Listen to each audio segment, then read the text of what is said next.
Hello and welcome back to NSM Robotics. This is the continuation of lecture 42. So आज के video में हम लोग सबसे पहले प्रीवियस लेक्चर को कंटिन्यू करते हुए मैनिपुलेटर के वर्क स्पेस को पढ़ेंगे. So this is going to be a very brief introduction as we have already covered these topics in the unit 3 that is the forward kinematics. So हमको ये already पता है, हम बस एक बेसिक रिकैपिचुलेशन के लिए इसको यहाँ पे पढ़ ले रहे हैं. तो सबसे पहले हम देखेंगे मैनिपुलेटर के वर्क स्पेस से हम क्या समझते हैं. So that is the volume of space in which the manipulator is able to locate its end effector, that is called the work space.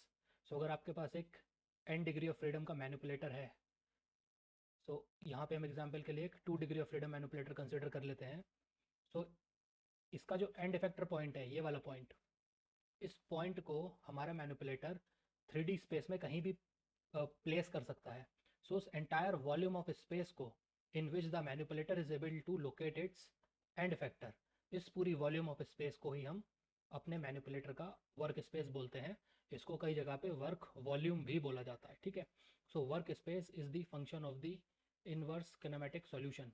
सो जो हमारा इनवर्स किनेमैटिक सॉल्यूशन होगा, उसी के अकॉर्डिंग हमारा वर्क स्पेस का जो शेप है, उसकी जो वॉल्यूम है, वो डिटरमाइन करी जाती है.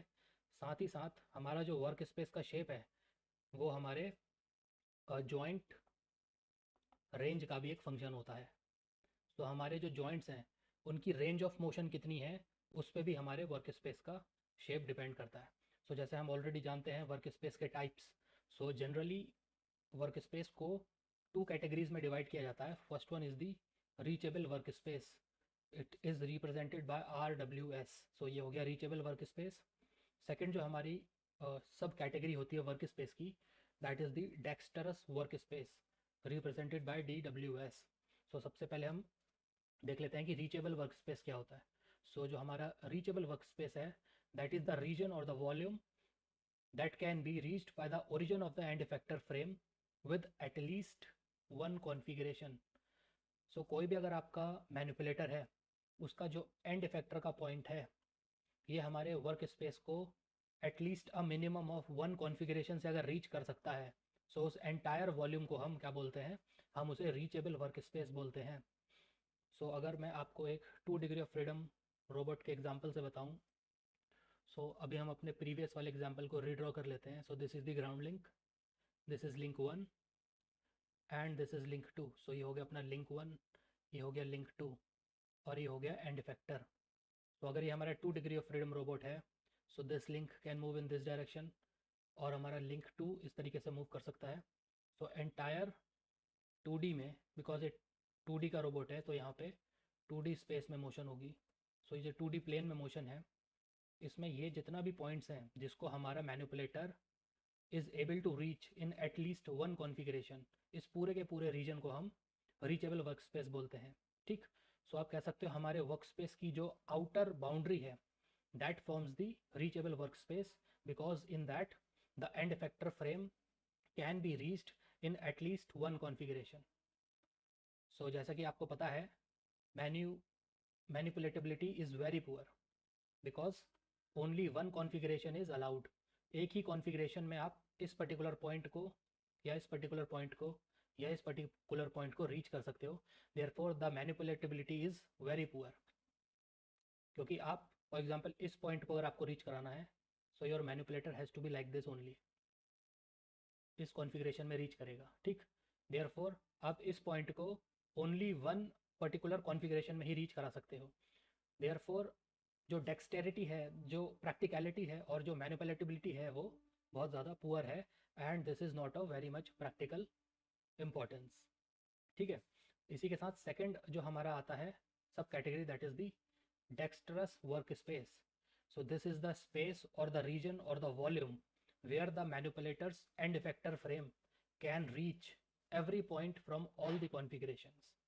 ठीक है. सो इसको समझने के लिए यहाँ पर हम एक और बार अपने 2D मैनिपुलेटर को ड्रॉ कर लेते हैं. ठीक. तो ये ग्राउंड लिंक हो गया, दिस इज़ लिंक 1, और ये हो गया अपना link 2. So this is L2, this is L1, ये हो गया हमारा एंड इफेक्टर. सो इसकी जो आउटर पेरीफेरी पे जो जितने भी पॉइंट्स हैं, that can be reached in at least one configuration. So this is the reachable work space. ठीक, anything inside it. For example अगर मैं एक पॉइंट यहाँ पे ले लेता हूँ, इस पॉइंट को रीच कराना है, so this point can be reached in all configurations and different orientations. So मैं अपने रोबोट को, फॉर एग्जांपल मेरा लिंक 1 इस तरीके से है और लिंक 2 मेरा इस तरीके से है, और ये हो गया एंड इफेक्टर। सो हमने इस कॉन्फ़िगरेशन में पर्टिकुलर पॉइंट P को रीच कर लिया। Similarly this point P can also be reached in different configuration. For example this is link 1 and this is link 2 L2, और ये हो गया हमारा एंड इफेक्टर। सो हम अपने पॉइंट P को डिफरेंट कॉन्फ़िगरेशंस में डिफरेंट ओरिएंटेशंस से आकर रीच करा सकते हैं। Therefore multiple solution exist for a point that is placed in the dexterous work space. Therefore we can say that the end effector frame can be reached at a point P from all the possible directions and configurations. So those points are known as the dexterous workspace. So as you can see, जो हमारा reachable workspace है, इस तरीके से अगर मैं rough बना लूँ, so reachable workspace के अंदर कहीं पे dexterous workspace lie करता है. So we can say that the dexterous workspace is a subset of the reachable workspace. And as you can see, we can reach a particular point from different directions and in more than one particular configuration. Therefore manipulatability is greatly enhanced as one point can be reached in more than one orientation or configuration.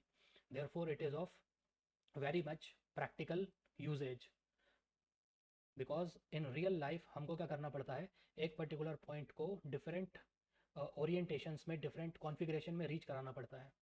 तो हम कह सकते हैं dexterity is greatly enhanced when we are operating in the dexterous workspace. So यहाँ पे कुछ points हैं. जो हमारा DWS होता है, यानी कि dexterous workspace is either smaller or same as the RWS. So ऐसे हमारा ये outside जो boundary थी, ये reachable workspace था, और जो inside points थे, those were the points of the dexterous workspace. तो हम कह सकते हैं जो DWS होता है वो हमारा या तो सेम होता है या फिर स्मॉलर होता है as compared to the reachable work space. Second point है manipulator work space is dependent on the mechanical joint limits. Joint limits का मतलब है रेंज ऑफ मोशन. सो जो वर्क स्पेस का शेप होगा और जो वर्क स्पेस की वॉल्यूम होगी वो डिपेंड करेगा हमारे जो जॉइंट की रेंज होगी, मैकेनिकल जॉइंट लिमिट पे डिपेंड करेगा. साथ ही साथ वो डिपेंड करेगा configuration of the manipulator. Manipulator किस टाइप का है, क्या वहाँ पे TRR जॉइंट्स हैं, क्या वहाँ पे TPR जॉइंट है, यानी कि जो आपका रोबोट का कॉन्फ़िगरेशन है, यानी कि आपके पास कार्टेशियन रोबोट है तो उसका वर्क स्पेस डिफरेंट होगा. अगर आपके पास स्फेरिकल कॉन्फ़िगरेशन का रोबोट है तो उसका वर्क स्पेस का शेप और साइज़ और वॉल्यूम डिफरेंट होगी. साथ ही साथ अगर आपके पास एक आर्टिकुलेटेड रोबोट है तो उसके वर्क स्पेस का शेप, साइज़, वॉल्यूम सब डिफरेंट होगी. So depending upon the configuration of the manipulator's work space differs. Also it depends upon the mechanical joint limits and ranges. साथ ही साथ जो हमारे मैनिपुलेटर का वर्क स्पेस है वो डिपेंड करता है number of degree of freedom पे भी. ठीक, सो एक 3 डिग्री ऑफ फ्रीडम रोबोट का वर्क स्पेस का शेप अलग होगा as compared to a 6 degree of freedom robot. So ये हमारा एक स्मॉल रिकैपिचुलेशन था about the manipulator's work space. So अपना नेक्स्ट टॉपिक है solution of the inverse kinematics problem. So यहाँ पे हम एक्चुअली न्यूमेरिकल को सॉल्व करके उसका प्रॉब्लम का सॉल्यूशन नहीं निकालेंगे. हम एक जनरल थ्योरेटिकल एस्पेक्ट को डिस्कस करेंगे कि इनवर्स काइनेमैटिक्स प्रॉब्लम के सॉल्यूशन किस टाइप से, जो सॉल्यूशन टाइप्स हैं, यानी कि यूनिक सॉल्यूशन है, मल्टीपल सॉल्यूशन है या नो सॉल्यूशन है, उनकी जो फिजिकल कंडीशंस होती हैं, काइनेमैटिक कंडीशंस होती हैं, उनको डिस्कस करेंगे वेरी ब्रीफली. ठीक है. सो सबसे पहला पॉइंट जो है वो है inverse kinematic problem is actually very difficult when compared to the forward kinematics problem, because the equations are non-linear. We have multiple simultaneous equations which are transcendental, यानी कि वहाँ पे algebraic equation के साथ साथ हार्मोनिक या फिर पीरियोडिक इक्वेशंस जैसे कि साइन कॉस टेन, ये सारे के सारे एक सिंगल इक्वेशन में होते हैं. So these equations are highly non linear and transcendental. Also many times the number of equations are more than the number of unknowns. So number of unknowns मतलब number of degrees of freedom जो हमको calculate करनी होती हैं वो हमेशा कम होते हैं, हमेशा नहीं, mostly वो कम होते हैं as compared to the number of equations. Therefore इसका solution difficult होता है. Also the equations are coupled. जो मैंने आपको प्रीवियस वीडियो में बताया था कि जो रोटेशन मैट्रिक्स की 9 इक्वेशंस होती हैं उनमें से फर्स्ट कॉलम, सेकंड कॉलम और थर्ड कॉलम के तीन तीन एलिमेंट्स वो एक दूसरे पे डिपेंड करते हैं। यानी कि जो फर्स्ट कॉलम की 3 एलिमेंट्स हैं वो कपल्ड इक्वेशंस हैं, वो इंडिपेंडेंट नहीं है। सिमिलरली जो सेकंड कॉलम होता है रोटेशन मैट्रिक्स का, दैट इज ऑल्सो कपल्ड और they are dependent on one another because of the orthogonality principle. Similarly जो हमारा थर्ड कॉलम होता है रोटेशन मैट्रिक्स का, that is also coupled. Therefore इन सारी कंडीशन के चलते जो इन्वर्स काइनेमेटिक्स का सॉल्यूशन है वो बहुत डिफिकल्ट होता है। And because we have transcendental equations containing periodic and harmonic trigonometric functions यानी कि साइन कॉस टेन वगैरह होता है, देयरफॉर मल्टीपल सॉल्यूशन एग्जिस्ट करते हैं because the equations are periodic. ठीक है, सो इस वजह से हमारा इन्वर्स काइनेमेटिक्स सॉल्व करना डिफिकल्ट है। साथ ही साथ आपके जो सॉल्यूशन के टाइप्स होते हैं इन्वर्स काइनेमेटिक्स के, based upon these situations you can have unique inverse kinematic solution, you can have multiple feasible solutions to an inverse kinematics problem, और थर्ड ऐसा भी कंडीशन आ सकता है कि आपके पास इन्वर्स काइनेमेटिक्स की जो प्रॉब्लम है आप उसे सॉल्व करना चाहते हो, that will yield no solution. So उस इन्वर्स काइनेमेटिक्स प्रॉब्लम का कोई सॉल्यूशन भी नहीं हो सकता है। देयरफॉर आप यहाँ से देख सकते हो जो रेंज ऑफ सॉल्यूशन है that is very vast. You can have no solution, you can have unique, and you can have multiple possible feasible solutions as well. So अब सबसे पहले हम ब्रीफली देख लेते हैं the condition for having no solution to the inverse kinematics problem. So ऐसी कौन सी condition होती है जहाँ पे हमारे इन्वर्स काइनेमेटिक्स में कोई भी सॉल्यूशन एग्जिस्ट नहीं करता है? सो इसका सिंपल सा आंसर है when the desired point P, ये जो एंड इफेक्टर होता है हमारा, एंड इफेक्टर का लास्ट पॉइंट जिसे हमने पी से रिप्रेजेंट कर दिया, when the desired point P यानी कि tool tip point, it lies outside the reachable work space. So जैसे मैंने आपको लास्ट वीडियो में समझाया था, अगर ये हमारा रीचेबल वर्क स्पेस है, अगर ये हमारा रीचेबल वर्क स्पेस है मतलब यहाँ तक हमारा मैनिपुलेटर मैक्सिमम एक पर्टिकुलर ओरिएंटेशन में रीच करा सकते हो आप।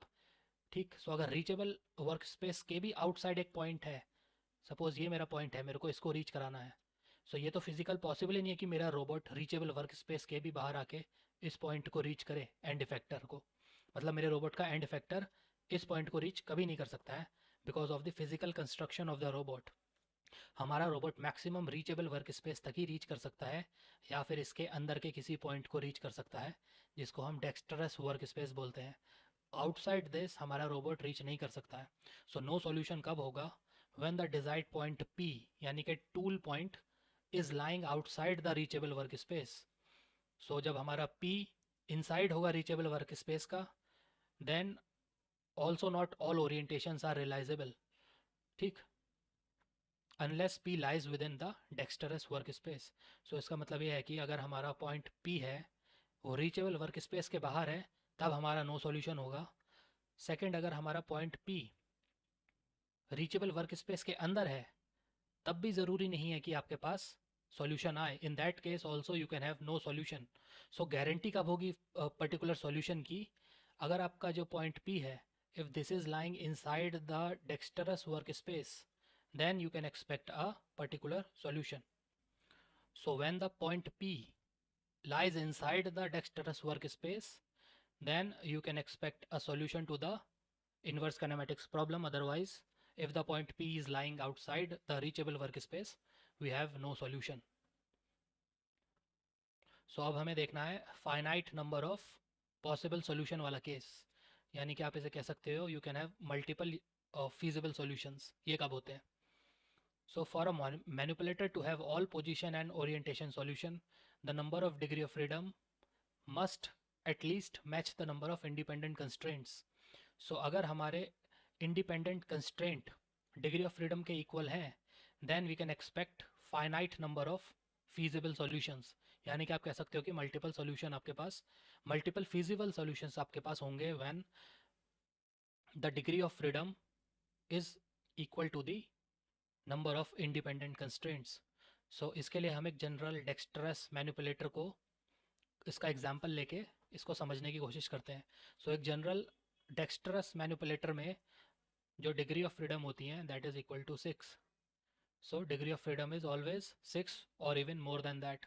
अगर आपके मैनिपुलेटर को if it has to move in 3 dimensional space, then the minimum degree of freedom that it can have is 6. So हमारी डिग्री ऑफ फ्रीडम को हमने मान लिया कि ये 6 या उससे ज़्यादा होंगी, ठीक.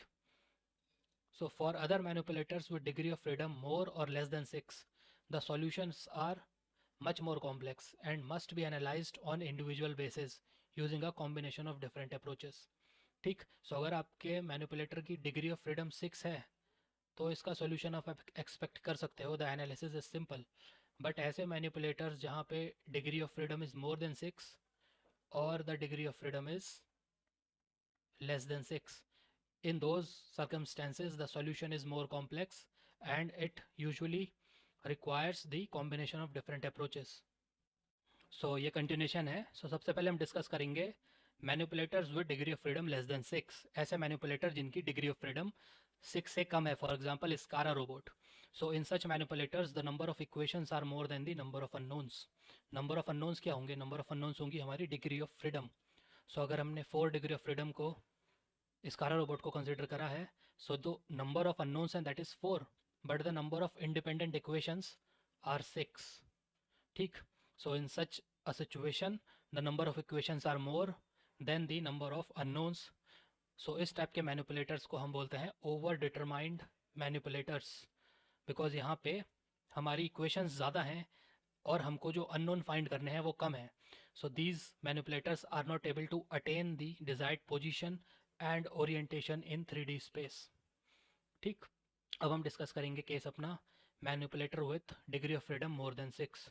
ऐसे मैनिपुलेटर्स जो जिनकी डिग्री ऑफ फ्रीडम 6 से ज़्यादा है. ठीक. सो इन केसेस में क्या होगा? जो अननोन्स होंगे, अननोन्स फॉर एग्जांपल हम एक 8 डिग्री ऑफ फ्रीडम रोबोट की बात करते हैं. So number of unknowns is equal to 8, but the number of equations वो हमारी कितनी है? 6. So in those circumstances number of equations are less as compared to the number of unknowns. Therefore इस type के मैनिपुलेटर्स को हम कहते हैं under determined manipulators. They are very difficult to solve because यहाँ पर रिडंडेंसी आ जाती है. They are very difficult to solve as the number of unknowns are more. But जो नंबर ऑफ अननोन्स ज़्यादा होने के कारण इसकी सॉल्यूशन बहुत डिफिकल्ट हो जाती है. और यहाँ पे यूजुअली हम रिकर्सिव मेथड यूज़ करते हैं, यानी कि न्यूमेरिकल टेक्निक्स यूज़ करते हैं इसको सॉल्व करने के लिए. बट बिकॉज यहाँ पे रिडंडेंसी है, we have more degree of freedom than the equations available to अस.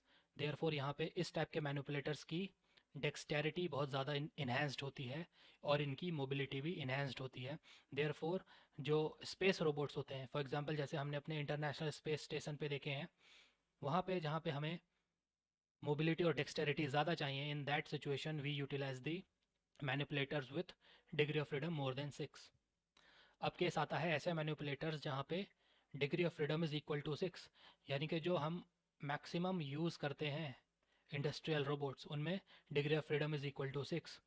इस केस में क्या होता है? नंबर ऑफ अननोन्स हमारे कितने होते हैं? वी हैव 6 अननोन्स, θ1, θ2, θ3, θ4, θ5, θ6, यानी कि डिग्री ऑफ फ्रीडम कितनी है? 6.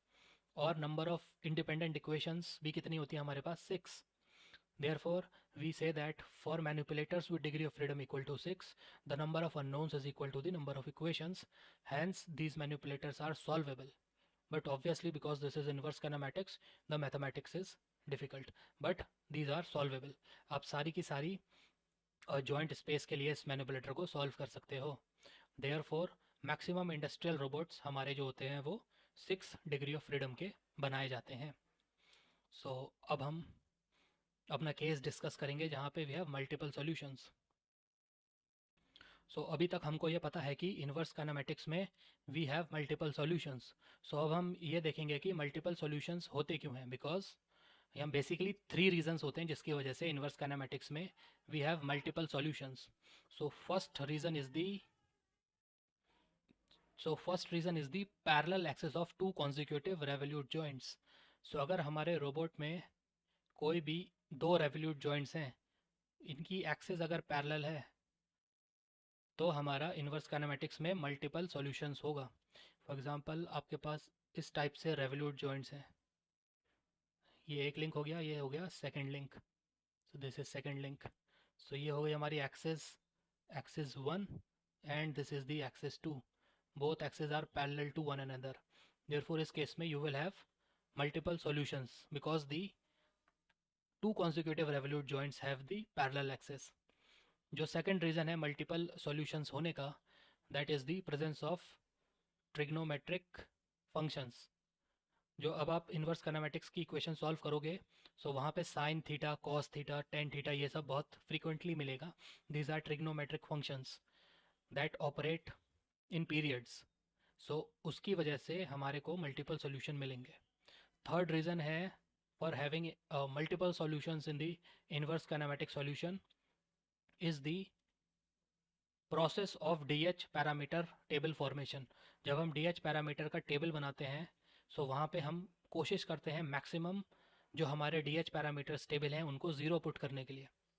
बट कभी कभी हम क्या करते हैं, उसको ऑप्टिमाइज़ नहीं कर पाते हैं और हमारे DH पैरामीटर टेबल में जो नंबर ऑफ डेटा पॉइंट्स हैं वो नॉन ज़ीरो रह जाते हैं। मतलब हम ज़ीरो नहीं कर पाते उनको, बाय सम रीज़न वो हमारे जो पैरामीटर्स ज़ीरो होने चाहिए थे वो ज़ीरो नहीं है। In that case also we have redundancy in the DH table, and this also leads to the multiple solutions of the inverse kinematics. Therefore अगर आप चाहते हो कि आपके inverse kinematics में minimum number of multiple solutions हो, so make sure जब आप forward kinematics solve कर रहे हो, so DH पैरामीटर टेबल को ऑप्टिमाइज करो और वहाँ पे मैक्सिमम डेटा पॉइंट्स को ज़ीरो करना है। सो ये मल्टीपल सॉल्यूशन की एक ग्राफिकल रिप्रेजेंटेशन है। ठीक, सो ये जो पॉइंट है, इस पॉइंट को हमें रीच करना है। सो दिस इज़ लिंक 1 और ये हो गया अपना लिंक 2। सो अगर मैं इसको इस कॉन्फ़िगरेशन से रीच करूं, जैसे यहाँ पे हमने बनाया हुआ है, सो अगर हम फिक्स्ड लिंक से, ये जो लिंक 1 है ये थीटा 1a पर है। सिमिलरली लिंक 1 के एक्सटेंशन से जो लिंक 2 है वो हमारे थीटा 2a पे है। सो इस कॉन्फ़िगरेशन में भी हम अपने पॉइंट P को रीच कर सकते हैं। सिमिलरली अगर हम सेकेंड अप्रोच यूज़ करें, सो ये जो हमारा लिंक 1 है इसकी वर्टिकल से एंगल थीटा 1b है। सिमिलरली लिंक 2 को लिंक 1 के एक्सटेंशन से जो हमारा एंगल है दैट इज़ थीटा 2b। इस तरीके से तो भी हम अपने पॉइंट P को रीच करा सकते हैं। So one solution is this, ये जो ब्लू कलर में है लिंक 1 और लिंक 2, ये सॉल्यूशन 1 हो गया। और ये जो रेड कलर में मैंने ड्रॉ करा है दिस इज़ सॉल्यूशन 2। यहाँ पे लिंक 1 और लिंक 2 के एंगल्स डिफरेंट हैं, हमने इन्हें मार्क भी करा है। So this is theta 1a, this is theta 2a। ये जो एंगल बना रहा है हमारा link 1, this is theta 1b, and ये जो एंगल है दिस इज़ थीटा 2b। सो ये जो सॉल्यूशन है इसको हम एल्बो अप सॉल्यूशन बोलते हैं। सिमिलरली ये जो ब्लू में हमने सॉल्यूशन फाइंड करा है this is elbow down solution. So as you can see ये जो हमारे रेवोल्यूट जॉइंट हैं, so this is revolute joint 1 और ये हो गया अपना revolute joint, this is 1, this is 2। ये जो दो रेवोल्यूट जॉइंट हैं दोनों की एक्सेस पैरेलल है। This is coming out of the computer screen, this is also coming out of the computer screen. So दो कॉन्सिक्यूटिव रेवोल्यूट जॉइंट्स की axes parallel होने के कारण हमारे पास मल्टीपल सॉल्यूशन एग्जिस्ट करते हैं, बिकॉज अभी मैंने आपको इससे प्रीवियस पेज पे यही बताया था। सो ये जो सॉल्यूशन 1 है, सो इसको हमने कह दिया let us call this solution A. इसको एल्बो अप भी बोल सकते हो, सॉल्यूशन ए बोल दो, इसको सॉल्यूशन बी बोल दो, बिकॉज यहाँ पे मार्किंग में हमने बी यूज़ करा है। So this is solution B. Similarly elbow down को let us call it solution A. ठीक, सो हमारा जो इन्वर्स काइनेमेटिक्स का जो सॉल्वर होगा that should be able to select the better solution out of these two solutions. So अगर ये हमारी फाउंडेशन है, दिस इज़ द ग्राउंड, और ग्राउंड से अगर ये वाला एंगल बहुत कम है, for example if this is 15 degree, so there is a possibility of collision with the ground. In that particular situation हम अपने एल्बो अप सॉल्यूशन को चूज़ कर सकते हैं और एल्बो डाउन सॉल्यूशन को डिस्कार्ड कर सकते हैं। सिमिलरली अगर यहाँ वर्टिकल वॉल से हमारा ये वाला जो जॉइंट है ये कोलाइड करने वाला है, इन दैट केस हमारा जो इन्वर्स काइनेमेटिक सॉल्वर है that should be able to reject elbow up solution and should be able to choose elbow down as the optimum solution. So जब आप अपने इन्वर्स काइनेमेटिक्स के सॉल्वर को design करोगे, so you have to make certain algorithms in that so that it should be able to select the best solution out of the multiple possible solutions। ठीक, so this is advanced topic, ये हम अपने बाद के topics में cover करेंगे जब हम प्रैक्टिकल रोबोट्स डिज़ाइन करेंगे। सो अब एक और टॉपिक आता है that is the solvable manipulator. So अभी हमने सॉल्यूशंस के बारे में जाना है। सो अब एक टर्म आती है सॉल्वेबल मैनिपुलेटर। ये क्या होता है? So a manipulator is said to be solvable if it is possible to find all the solutions to its inverse kinematics problem for a given position and orientation। अगर आप एक given position and orientation of the end effector के लिए अपने manipulator की inverse kinematics के सारे possible and feasible solutions को फाइंड आउट कर सकते हो, तो उस मैनिपुलेटर को हम सॉल्वेबल मैनिपुलेटर कहते हैं। अगर ऑल द फिजिबल सॉल्यूशंस में से एक भी सॉल्यूशन आप फाइंड नहीं कर पा रहे हो, मतलब फॉर एग्जांपल अगर 8 सॉल्यूशंस हैं, इफ़ देयर आर 8 सॉल्यूशंस और आपने 7 फाइंड कर लिए, but one solution is not able, you are not able to calculate it, so आप उस मैनिपुलेटर को सॉल्वेबल नहीं कह सकते हो। For it to be called a solvable manipulator you have to calculate all the particular solutions to the inverse kinematics problem. और ये हम कभी भी analytically using pen and paper mathematically solve नहीं करते हैं। It is always done with the help of computer simulations और with the help of numerical computations. इसको हाथ से सॉल्व नहीं किया जाता है because that is a very lengthy process. इससे पहले हमने इनवर्स काइनेमेटिक सॉल्यूशन के टाइप्स पढ़े थे, यानी कि हमारे पास यूनिक सॉल्यूशन हो सकता है, we can have no solution condition, we can have multiple feasible solutions etcetera. इस टॉपिक में हम लोग इनवर्स काइनेमेटिक सॉल्यूशन की टेक्निक्स को पढ़ेंगे। टेक्निक्स से मेरा मतलब है कि हम कौन सी मैथमेटिकल टूल्स को यूज़ करके अपने इनवर्स काइनेमेटिक्स के सॉल्यूशन को फाइंड आउट करेंगे। Those are known as the inverse kinematic solution techniques. यहाँ पे मैंने ऑलमोस्ट जितनी पॉसिबल सॉल्यूशन टेक्निक्स होती हैं, इनवर्स काइनेमेटिक सॉल्यूशन मेथड्स होते हैं, उनको मेंशन करा हुआ है। बट इस पर्टिकुलर कोर्स में हम लोग डील करेंगे, first we will deal with the geometric technique और the geometric method of finding the inverse kinematics. उसके बाद हम देखेंगे डीकपलिंग मेथड को। There is a very powerful technique जहाँ पे हम किसी भी 6 डिग्री ऑफ फ्रीडम की इनवर्स काइनेमेटिक्स प्रॉब्लम को we can decouple the initial 3 degrees of freedom from the remaining 3 degrees of freedom। हम अपने 6 डिग्री ऑफ फ्रीडम प्रॉब्लम को 3 degree of freedom arm equation में सेपरेट कर देते हैं, plus 3 degree of freedom wrist problem में separate कर देते हैं। हमने एक large 6 degree of freedom problem को 2 smaller 3 degrees of freedom problems में डिवाइड कर दिया। इसको करने के लिए हम यूज़ करते हैं डीकपलिंग टेक्निक, जो हम अपने सब्सिक्वेंट वीडियोस में पढ़ेंगे।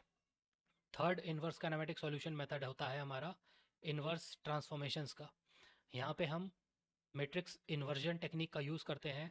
This is a mathematics intense process और इसको यूज़ करते हुए हम एक या दो न्यूमेरिकल सॉल्व करेंगे। ये तो हमारी 3 मेन टेक्निक्स हो गई जिनको यूज़ करके हम लोग इनवर्स काइनेमेटिक सॉल्यूशन को फाइंड आउट करते हैं। इसके अलावा भी बहुत सी टेक्निक्स होती हैं, फॉर एग्जांपल स्क्रू एल्जेब्रा। यहाँ पे हम स्क्रू नोटेशन यूज़ करते हैं और स्क्रू एल्जेब्रा की हेल्प से इनवर्स काइनेमेटिक्स फाइंड आउट करते हैं। We will not do in this course. उसके बाद एक टेक्निक होती है जिसे डुअल मैट्रिसेस कहते हैं, इसको भी हम यहाँ पर नहीं कवर करेंगे। Then you have the technique of dual क्वाटर्नियंस।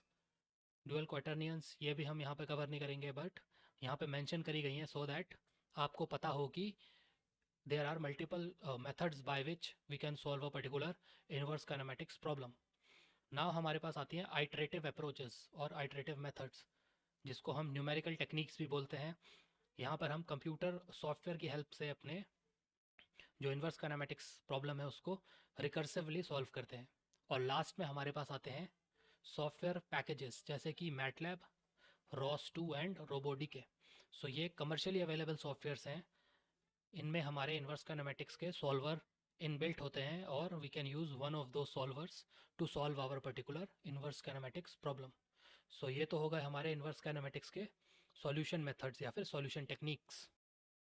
Now we will discuss about the inverse kinematics solution nature. सबसे पहले सॉल्यूशन का नेचर किस टाइप से होता है। हमारे जो इनवर्स काइनेमेटिक्स के सॉल्यूशन होते हैं that are usually of 2 types. First one होता है हमारा क्लोज्ड फॉर्म सॉल्यूशन। ये टर्म आप बहुत बार सुनोगे जब आप इनवर्स काइनेमेटिक्स को डील करोगे। सेकंड जो हमारा टाइप ऑफ सॉल्यूशन नेचर होता है that is the numerical solution nature. ठीक, एक होता है क्लोज्ड फॉर्म सॉल्यूशन, सेकंड होता है न्यूमेरिकल सॉल्यूशन। इनकी बेसिक डेफिनेशन और इनसे हमें क्या समझ आता है वो हम अभी देख लेते हैं। सो सबसे पहले हम देखेंगे क्लोज्ड फॉर्म सॉल्यूशन को। So it is a form of solution in which the joint displacements are determined as explicit functions of the position and orientation of the end effector. It is based on the analytical, algebraic और kinematic approach. So इसका मतलब यह है कि जो closed form solution होते हैं उसमें हम use करते हैं, we use the analytical technique, that is we use algebra, we use geometry, we use trigonometry and we use the laws of kinematics, और उस सब को use करके हम एक equation form करते हैं जो कि हमारे जॉइंट डिस्प्लेसमेंट को डिटरमाइन करती है as explicit functions of the position and orientation of the end effector. यानी कि जो हमारा position and orientation of the end effector का मैट्रिक्स होता है, जिसको हम इस T N with respect to zero से रिप्रेजेंट करते हैं, इसको रिलेट करती है हमारे जॉइंट डिस्प्लेसमेंट्स के साथ। सो इस टाइप की जब आप एक मैथमेटिकल या एल्जेब्रिक इक्वेशन को फाइंड आउट करते हो, उस टाइप के सॉल्यूशन को हम कहते हैं this is the closed form solution. ठीक, so that is totally dependent on the analytical, algebraic and kinematic approach. So closed form solution does not exist for all the robot configurations. So कोई एक particular robot है, वहाँ पे अगर degenerate and singular configurations हैं, सो वहाँ पे close form solution exist नहीं करेगा।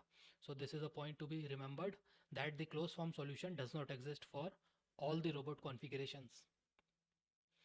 अब एक पॉइंट है कि sufficient but not necessary condition for a 6 degree of freedom manipulator to possess closed form solution is that either its 3 consecutive joint axes intersect or the 3 consecutive joint axes are parallel. So अगर हमारी 3 consecutive joint axes हैं, so if we have 3 consecutive joint axes, if they intersect at a point or the 3 consecutive joint axes are parallel to one another, then this is the sufficient but not necessary condition for a 6 degree of manipulator to have a closed form solution. So as इस case में जैसे आप देख सकते हो, this is axis 1, this is axis 2 and this is axis 3. So ये एक दूसरे के parallel हैं, यानी कि 3 consecutive joint axes are parallel to one another.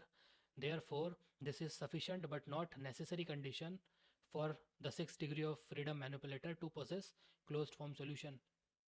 इसका सेकंड एग्जांपल, जहाँ पे हमारी 3 consecutive joint axes एक दूसरे को इंटरसेक्ट करती हैं।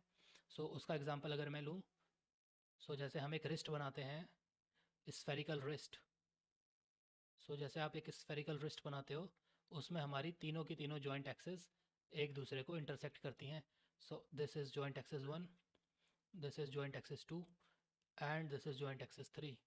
सो अगर मैं इसको एक्सटेंड करूँ तो ये इसको यहाँ पे इंटरसेक्ट कर रही है। सिमिलरली हमारे जो जॉइंट एक्सेस 3 है, अगर मैं इसको बैकवर्ड एक्सटेंड करूँ तो वो भी इस पॉइंट पे आके इंटरसेक्ट कर रही है। So at this particular point P, all the 3 joint axes are intersecting. Therefore this is a sufficient but not necessary condition for a 6 degree of freedom manipulator to possess the closed form solution. So ये एक बहुत important point है, इसको याद रखना। अगर कोई 6 degree of freedom का मैनिपुलेटर है जिसको आपको फाइंड आउट करना है, आपको टेस्ट करना है कि इसके क्लोज फॉर्म सॉल्यूशन एग्जिस्ट करते हैं कि नहीं, उसमें आपको देखना पड़ेगा either the 3 consecutive joint axes are intersecting at a point और the 3 consecutive joint axes are parallel. अगर ये कंडीशन हमारी फुलफिल होती हैं, सो हम कह सकते हैं कि this is the sufficient but not necessary condition for obtaining the close form solution for a 6 degree of freedom manipulator. ठीक है, सो ये पॉइंट को आप एक बार पॉज करके देख लेना, पढ़ लेना, this is a very important point. So अब हमें पता है हमारी क्लोज फॉर्म सॉल्यूशन को ऑब्टेन करने की कंडीशन क्या होती है।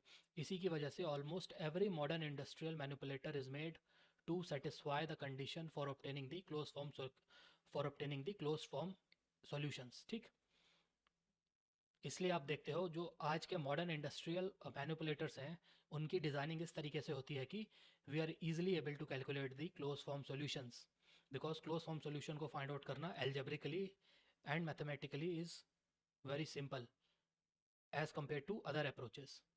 Although it is difficult, but as compared to other approaches it is considered to be quite simple and can be done analytically. Therefore हम ये कोशिश करते हैं कि closed form solution हमारे easily obtainable रहे। इसके लिए हम क्या करते हैं, अपने 3 consecutive joint axes को either we make them parallel or we make them intersect at a particular point. ठीक। सो इसी के साथ आई होप आपको सॉल्यूशन का नेचर समझ आ गया होगा। सो सबसे पहले हमने डिस्कस करा close form solution. Second we are going to discuss the numerical solution. So यहाँ पे ज़्यादा कुछ डिस्कस करने को है नहीं। सो न्यूमेरिकल सॉल्यूशन में क्या होता है, वी यूज़ दी कंप्यूटर्स। हम कंप्यूटर्स में एक एल्गोरिदम के थ्रू अपने जो प्रॉब्लम स्टेटमेंट है उसकी ऑप्टिमाइजेशन करते हैं और उसको रन करते हैं। सो आइट्रेशन का मतलब है कि we are working in loops. So हम एक लूप की फॉर्म में अपनी कंप्यूटेशन को रन करते हैं and which with each iteration, हर एक आइट्रेशन के साथ हम क्या करते हैं, वी आर गेटिंग कन्वर्जेंस। हम कन्वर्ज करते हैं टुवर्ड्स द एक्चुअल आंसर। ठीक। सो ये जो न्यूमेरिकल सॉल्यूशन है दैट इन्वॉल्व्स जैकोबियंस, और जैकोबियंस अभी हमने डिस्कस नहीं करे हैं। So this is a advance topic. हम इसको कवर करेंगे अपने अपकमिंग रोबोटिक्स कोर्सेज में, आइट्रेटिव मेथड्स। ठीक है। So for the time being इतना आप कंसिडर कर लो कि न्यूमेरिकल टेक्निक्स में हम क्या करते हैं, we do not use pen and paper, we do not use mathematical analytical mathematics. ठीक। हम क्या करते हैं, we make computer programs and we use iterative approaches to actually converge towards the actual solutions. So यहाँ पे हम computer programming का use करते हैं। This is some advanced topic that we will do in upcoming robotics courses। ठीक। सो इसी के साथ हमने अपने इनवर्स काइनेमेटिक्स के सॉल्यूशन नेचर को डिस्कस कर लिया है। So let us now move to the next topic. So अब हम डिस्कस करेंगे singular and degenerate configurations. So for robot of any degree of freedom, singular configuration पे क्या होता है, the end effector loses either one और more of its degree of freedom and the actual degree of freedom of the robot becomes less than the dimensions in which it is actually operating. So इसके लिए अगर मैं एक example लूँ, एक 6 degree of freedom का robot है मेरे पास। ठीक।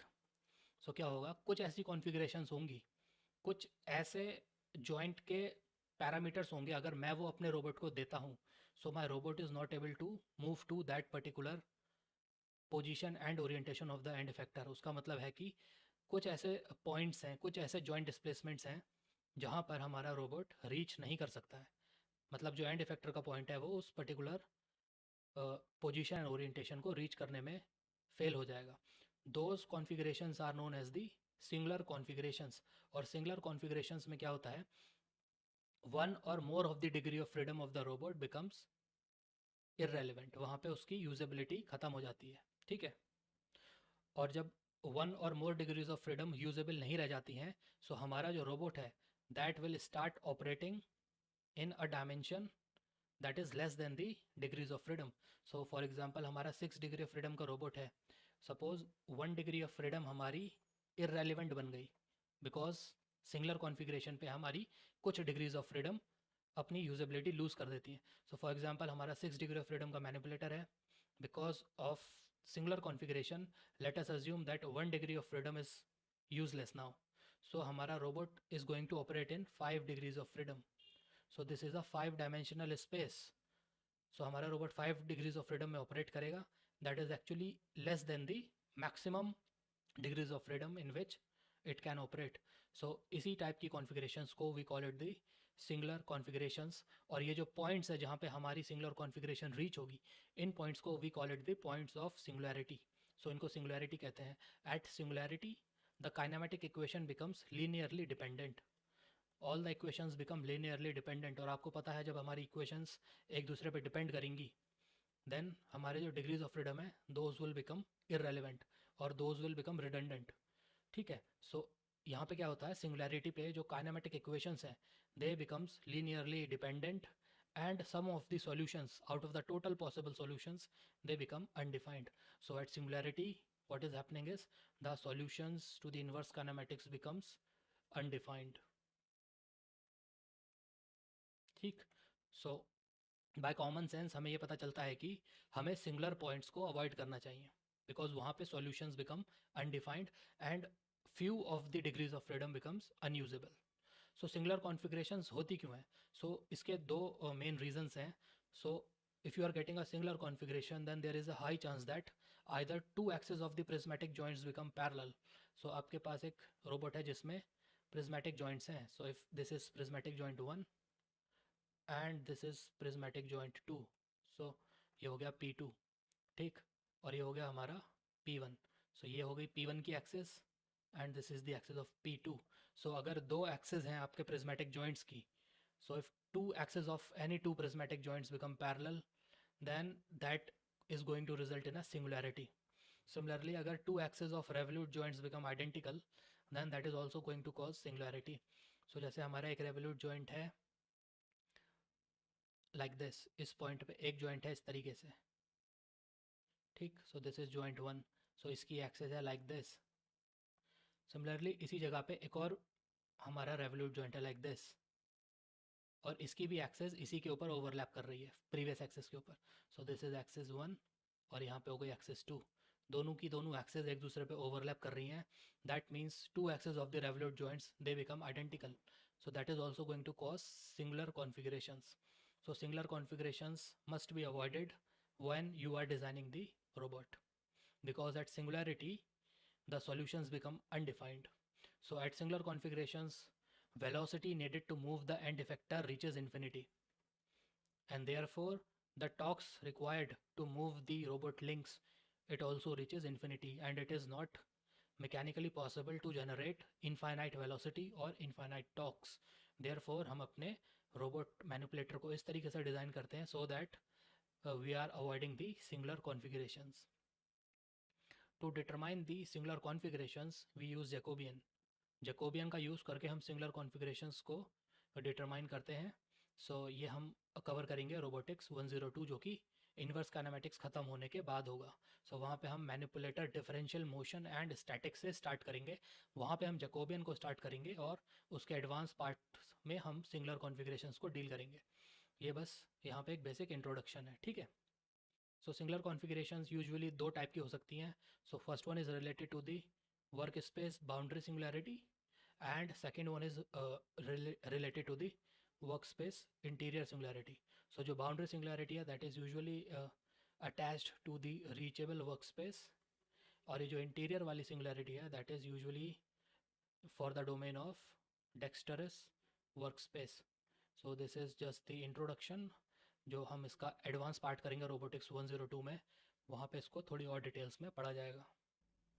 सो before closing this chapter on inverse kinematics, हमारे पास दो टॉपिक और बचे हैं। So first one is this 8n2 function. ये एक बहुत कॉमन फंक्शन है that you will encounter in the solution of the inverse kinematics problem. So जैसे कि ये लिखा है दैट इज़ a tan2। ये फंक्शन होता है, इसमें दो आर्ग्यूमेंट्स होते हैं। First is the y component, second is the x component, और ये आपको एक एंगल इवेलुएट करके देता है, ठीक। सो नॉर्मली हमारे पास अगर साइन थीटा की वैल्यू है और कॉस थीटा की वैल्यू है, सो हम कैलकुलेट करते हैं theta to be equal to, so हम ऐसे लिखते हैं tan of theta is equal to sine theta over cos theta. और यहाँ से अगर मेरे को थीटा लेना होता है, सो अगर इसकी वैल्यू है x, so theta will be equal to tan inverse of x। So हम मैथमेटिकली इसको इस तरीके से सॉल्व करते थे, बट इस नोटेशन में एक प्रॉब्लम है, वो अब हम आगे जाके डिस्कस करेंगे। So before that let us now see what this 8n2 function stands for. So ये जो 8n2 फंक्शन है, इसका मीनिंग होता है two argument arc tangent function, ठीक है। So this is usually preinstalled और pre written in many of the common programming languages. ये आपको बहुत सारी प्रोग्रामिंग लैंग्वेजेस में प्री रिटन मिल जाएगा फॉर नॉर्मल यूज़। और रोबोटिक्स में हम जब भी हमें एंगल कैलकुलेट करना होता है, so instead of using tan inverse और आर्क टेंजेंट यूज़ ना करते हुए we always use the 8n2 function. और हम क्यों यूज़ करते हैं वो हम आगे जानेंगे, ठीक है। सो सबसे पहले अगर मैं थीटा को कैलकुलेट करता हूँ using this 8n2 y, x function, so अगर ये एंगल मेरे को थीटा देता है, so this is the angle measured in radians in the range of -π to π between the positive x axis and the ray from the origin to the point x, y in the Cartesian space. So अगर एक Cartesian space है मेरे पास, so this is the x axis और ये हो गई अपनी y axis, ठीक है। ये जो पॉइंट है अपना दिस इज ओरिजिन, और इस कार्टेशियन प्लेन में हमारे पास एक कोई पॉइंट है x, y। सो ये जो पॉइंट है ये है x, y। सो मैंने ओरिजिन से x, y तक एक वेक्टर बनाया, यानी कि एक रे बनाई। सो इसका y एक्सिस पे जो कंपोनेंट है that is equal to y, और इस वेक्टर का यानी इस रे का x एक्सिस पे जो कंपोनेंट है that is equal to x। So ये जो इंक्लूडेड एंगल है, angle from the positive direction of the x axis to the vector OP, this angle is given by the a tan to y comma x और a tan to y upon x। ठीक, सो ये जो angle होगा that is the value of the angle measured from the positive x axis towards the vector OP। सो जो ordinary single argument arc tangent function होता है, जिसको हम tan इनवर्स करके लिखते हैं, ठीक, this only returns angle measured in the first and the fourth quadrants, यानी कि -90 से +90 की रेंज में हमें एंगल की वैल्यू मिलती है जब भी हम tan इनवर्स वाला फंक्शन यूज़ करते हैं।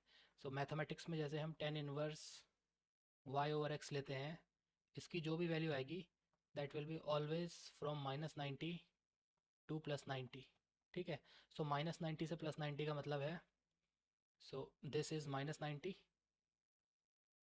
so this is -90 and this point is +90।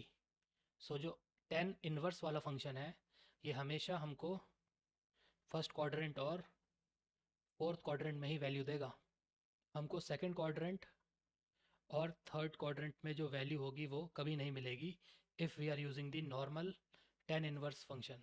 Okay, इसका मतलब है ये जो tan इनवर्स वाला फंक्शन है, जिसको हम आर्क टेंजेंट भी बोलते हैं, ये function it only works when the value of x is more than 0। यानी कि मैंने आपको बताया था ये फर्स्ट और फोर्थ क्वाड्रेंट में वर्क करता है। सो फर्स्ट क्वाड्रेंट यानी कि x की वैल्यू जब पॉजिटिव होगी तभी हमारे फर्स्ट क्वाड्रेंट में पॉइंट होगा। सिमिलरली x की वैल्यू जब पॉजिटिव होगी और y की वैल्यू नेगेटिव होगी तब हमारा फोर्थ क्वाड्रेंट में पॉइंट लाई करेगा। यानी कि whenever the value of x is more than 0 then we can use tan inverse function और द आर्क tan फंक्शन। ठीक, सो इसका मतलब है कि जब भी x की वैल्यू मोर देन 0 है तो tan इनवर्स और a tan 2 दोनों ही फंक्शन सेम वैल्यू देंगे। बट प्रॉब्लम क्या होती है, when the value of x is less than 0, यानी कि जब सेकेंड और थर्ड क्वाड्रेंट में हमारा एंगल लाई करता है, यानी कि जब हमारा x लेस देन 0 है, सो ये नेगेटिव x में कोई पॉइंट यहाँ पे लाई कर सकता है इन दी सेकेंड क्वाड्रेंट और कोई पॉइंट यहाँ पे भी लाई कर सकता है इन दी थर्ड क्वाड्रेंट। यहाँ पे हमें प्रॉब्लम होती है and we can not use the tan inverse or the arc tan function. In such cases we have to use the a tan 2 function। so जब हमारा x की वैल्यू लेस देन 0 है, the angle arc tan is diametrically opposite to the desired angle and वहाँ पे एक plus या minus pi का difference आ जाता है। सो प्लस और minus pi must be added to place the point in the correct quadrant. So this is done using the a tan 2 function. ये जो a tan 2 फंक्शन है ये हमें ऑटोमेटिकली प्लस पाई और माइनस पाई add करके देता है हमारे नॉर्मल एंगल में जो हमको tan इनवर्स वाले फंक्शन से मिलता है।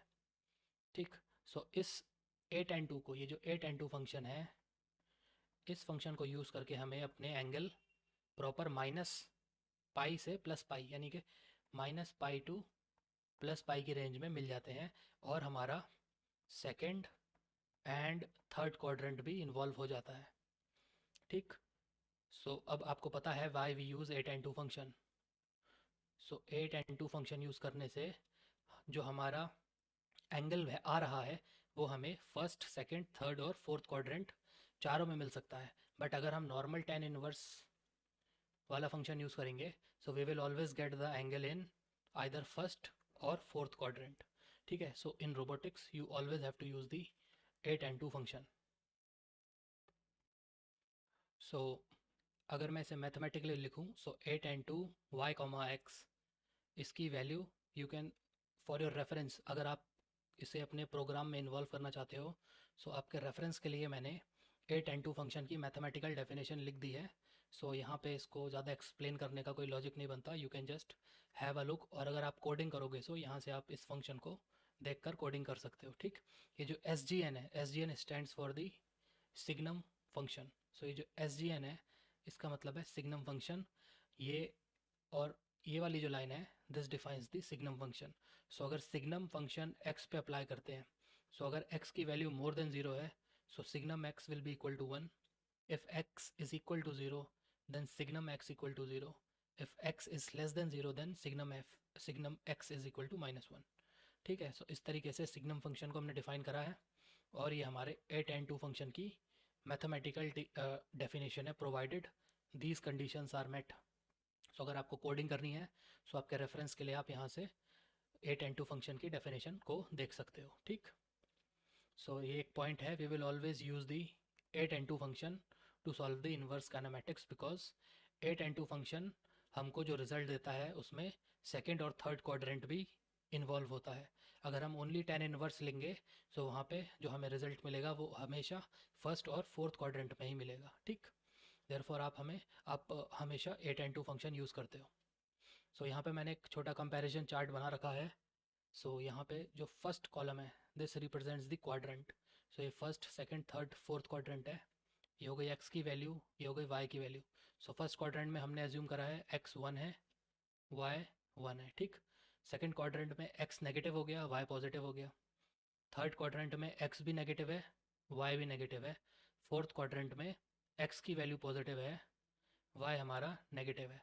सिंप्लिसिटी के लिए हमने x और y की वैल्यू 1 और 1 एज्यूम करी है, ओनली साइन डिफर करते हैं। ठीक, सो हमने क्या करा, एक पॉइंट फर्स्ट क्वाड्रेंट में ले लिया, एक पॉइंट सेकंड क्वाड्रेंट में ले लिया, एक पॉइंट हमारा थर्ड क्वाड्रेंट में हो गया और एक पॉइंट हमारा फोर्थ क्वाड्रेंट में हो गया।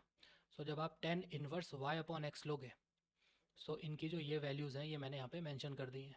ठीक, अब अगर हम सेम पॉइंट्स की वैल्यू कैलकुलेट करते हैं यूजिंग दी 8n2 फंक्शन, सो यहाँ पे 8n2 फंक्शन यूज़ करा है मैंने और इनकी वैल्यूज़ ये आपके लिए मेंशन करी हुई हैं। ठीक, सो यहाँ से एक चीज़ नोट करना, सो यहाँ से जब हमारा x प्लस है, यानी जब x की वैल्यू पॉजिटिव है, यानी जब हमारा x फर्स्ट क्वाड्रेंट में या फोर्थ क्वाड्रेंट में है, when the value of x is positive, तब हमारा tan इनवर्स की जो वैल्यू है वही 8n2 की वैल्यू है। ये जो tan इनवर्स की वैल्यू है वही हमारे 8n2 फंक्शन की भी वही वैल्यू है for the same point when x is positive, जब हमारा x पॉजिटिव है। सो ये वाली जो कंडीशंस हैं यहाँ पे, when x is more than 0। ठीक, सो यहाँ पे हमारा first or fourth quadrant involve है। So first or fourth quadrant में tan इनवर्स की जो वैल्यू है वही 8n2 की वैल्यू आती है। बट सेकंड केस में जहाँ पे हमारा सेकंड क्वाड्रेंट और थर्ड क्वाड्रेंट है, ठीक, यहाँ पे x नेगेटिव है, सो x की वैल्यू -1 है और यहाँ भी -1 है, यानी x हमारा नेगेटिव है। यहाँ पे जो tan इनवर्स की वैल्यू है ये तो आ रही है -0.785, बट जो 8n2 फंक्शन से वैल्यू आ रही है उसकी वैल्यू आ रही है 2.356। सो यहाँ पे डिफरेंस आता है बिकॉज हमारा सेकेंड क्वाड्रेंट और थर्ड क्वाड्रेंट इन्वॉल्व है। सिमिलरली अगर मैं थर्ड क्वाड्रेंट वाले पॉइंट की बात करूँ, -1 और -1 की, सो जो tan इनवर्स से मेरे को वैल्यू मिल रही है वो है 0.785, बट जो 8n2 फंक्शन से मुझे वैल्यू मिल रहा है दैट इज़ -2.356। ठीक है, सो यहाँ पे हम देख सकते हैं जब हमारा सेकंड क्वाड्रेंट और थर्ड क्वाड्रेंट इन्वॉल्व हुआ, यानी कि जब x की वैल्यू नेगेटिव है, सो इस केस में इन दोनों पॉइंट्स में when x is less than 0, यानी ये जो x की वैल्यू नेगेटिव आई, इस केस में जो वैल्यू हमें tan इनवर्स से मिली that is not equal to the value which we are getting by using the function 8n2। Similarly जो tan इनवर्स फंक्शन को यूज़ करके वैल्यू मिली है that is not equal to the value which we are getting after using the 8n2 function. ऐसा इसलिए हो रहा है जब भी हम tan इनवर्स वाला फंक्शन यूज़ करते हैं, तो जब भी हम tan इनवर्स y/x यूज़ करते हैं, सो हमें हमेशा फर्स्ट और फोर्थ क्वाड्रेंट में ही रिजल्ट मिलता है, यानी कि -90 से +90 के बीच। बट जब भी हम 8n2 फंक्शन यूज़ करते हैं, सो आपको -180 से +180 तक का रिजल्ट मिलता है, यानी कि all the 4 quadrants are used. So यहाँ पे आपको 1 क्वाड्रेंट 2 क्वाड्रेंट 3 और क्वाड्रेंट 4 का रिजल्ट मिलता है, यानी कि A10 फंक्शन यूज़ करने से हमें सेकंड क्वाड्रेंट और थर्ड क्वाड्रेंट में भी अपना रिजल्ट मिलने लग जाता है, जो कि tan इनवर्स फंक्शन यूज़ करने से हमें नहीं मिलता था। ठीक है, सो that is the importance of the A10 function. ये हम फ्रीक्वेंटली यूज़ करते हैं रोबोटिक्स में, और मोस्टली जो प्रोग्रामिंग लैंग्वेजेस होती हैं उसकी मैथमेटिक्स लाइब्रेरी में ये एक बिल्ट इन फंक्शन होता है। सो वहाँ से हम इसे डायरेक्टली यूज़ कर सकते हैं। बट अगर आप किसी माइक्रो कंट्रोलर में कस्टम कोड लिख रहे हो, वहाँ पे जो लाइब्रेरी है वो इतनी डाइवर्स नहीं है कि उसमें हमारा A10 function already pre written है। वहाँ पे आप इस मैथमेटिकल डेफिनेशन को यूज़ करके यूजिंग सिंपल लॉजिक आप अपने A10 फंक्शन को क्रिएट कर सकते हो। सो ये मैंने आपकी कोडिंग के रेफरेंस के लिए यहाँ पे इसे लिख दिया है।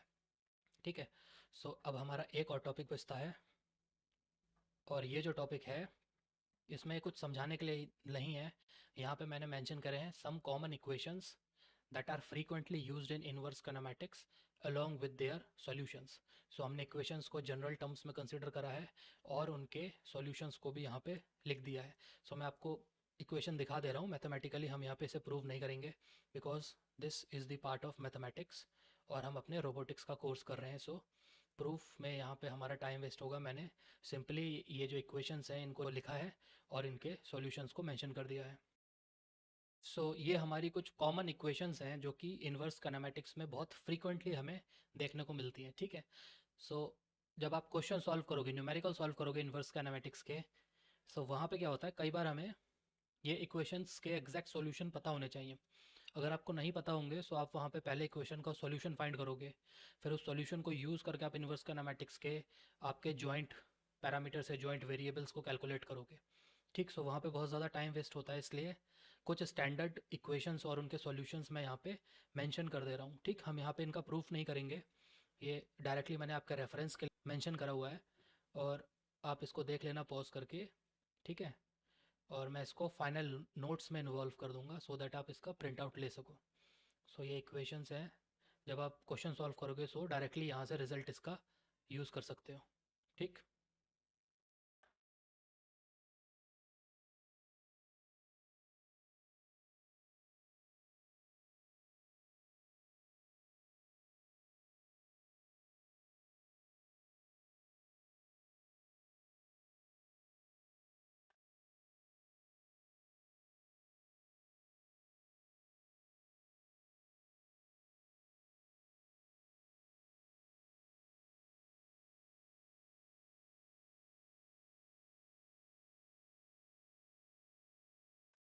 And there are many other standard equations. सारी की सारी इक्वेशंस को यहाँ मेंशन करना पॉसिबल नहीं है। बहुत सारी इक्वेशंस मैंने आपके लिए ऑलरेडी मेंशन कर दी हैं। जब भी आप इन्वर्स किनेमैटिक्स में फंसोगे सॉल्यूशन में, यहाँ से आप डायरेक्ट उसका सॉल्यूशन देख सकते हो। ठीक है ना, इसी के साथ हमारा इन्वर्स किनेमैटिक्स का टॉपिक हो गया है फिनिश। जितनी भी थ्योरेटिकल पार्ट था वो हमारा फिनिश हो गया है। From the next part we are going to solve the problems and numericals related to the inverse kinematics of serial manipulators. So the first question of inverse kinematics is going to be the standard 2 degree of freedom planar serial manipulator involving two revolute joints. So this is a RR planar serial manipulator. अगर आपको इसकी forward kinematics देखनी है you have to refer the lecture number 27 of this playlist. वहाँ पे हमने इस standard 2 degree of freedom planar robot का फॉरवर्ड काइनेमेटिक्स मॉडल डिराइव करा था। उसी फॉरवर्ड काइनेमेटिक्स के मॉडल को यूज़ करते हुए from the next video we are going to solve the inverse kinematic solution. This is the end of the theory part of the inverse kinematics. So with this I formally conclude this lecture, and thank you very much for watching this video.